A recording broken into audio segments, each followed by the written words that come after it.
હાલો guys, તો તમારું સ્વાગત છે એક નવા વિડીયોમાં. આજના વિડીયોમાં જણાવવાનું કે જેઠાલાલની આ બદલી થવાની છે. જેઠાલાલ આ શોને છોડીને જવાના છે. જેવી રીતે તારક મહેતાને બદલાવી નાખવામાં આવ્યા છે, અને જેવી રીતે ગોલીને પણ બદલાવી નાખવામાં આવ્યો. એટલા માટે હવે લાગે છે કે હવે જેઠાલાલને પણ બદલાવી દેશે. ને જેઠાલાલ હવે વયા જશે આ શોમાંથી. તો જેઠાલાલ વગર આ શો બંધ થઈ જશે. જ્યારે પણ જેઠાલાલની જગ્યા બીજો કોઈ લેશે એટલે આ શો બંધ થઈ જશે. જેઠાલાલના ચાહકો છે, જેઠાલાલના જે બધાય છે friend following, like, comment, share કાંઈ આવશે જ નહીં.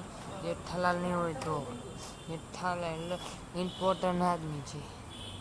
દયાની જગ્યાએ બીજા બધા કેરેક્ટર બદલી નાખે છે તો લોકો જોશે, પણ જેઠાલાલ બદલાશે એટલે કોઈ નહીં જોએ, એ મારી ગેરંટી છે.